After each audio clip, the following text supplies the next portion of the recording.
Hi guys, সালাম আলাইকুম। কী অবস্থা, ভালো আছেন? আজকে একটা জিনিস শেয়ার করব যে প্রবাসীদের যত কষ্টই হোক না কেন, মাস শেষে যখন বেতনটা স্যালারিটা আসে তখন আর কষ্ট মনে হয় না। সারাদিন যখন কষ্ট করি, যখন মাস শেষ হয়, যখন বেতন না পাই, তখন অনেক কষ্ট মনে হয় যে কেন বেতন পাই না, কেন অনেক টেনশন মনে হয়। ঠিক আছে, যে কি এখনও বেতন আসে না কেন। তাই যখন সারাদিন কষ্ট করি, সারা মাস কষ্ট করি, যখন বেতনটা না আসে তখন চিন্তার শেষ থাকে না। যখন বেতন পাই তখনই শান্তি লাগে যে প্রবাসী কষ্টটা দূর হয়ে যায়। ঠিক আছে, এইবার তো এখন একটা জিনিস শেয়ার করবো।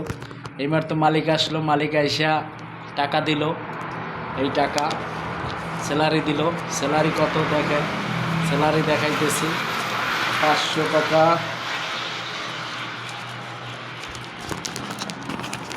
স্যালারি দিছে এই মালিক আইসা 1700 রিয়াল স্যালারি দিছে। ঠিক আছে,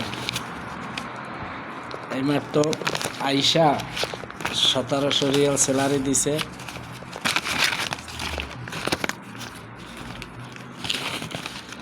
এই দেখেন, ঠিক আছে।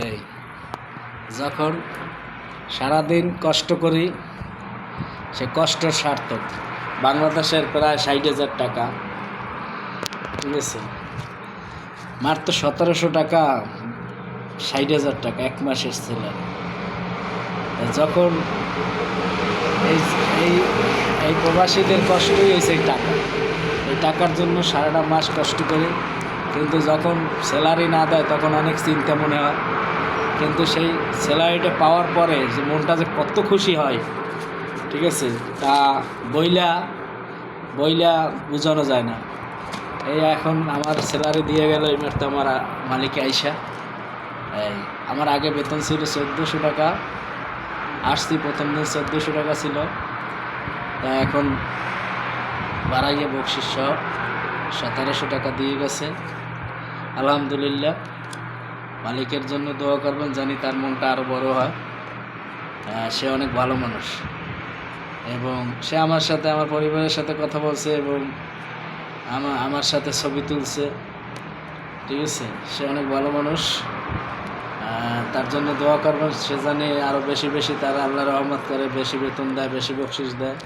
সেই জন্য তাই এটাই হচ্ছে প্রবাসীদের কষ্ট সার্থক।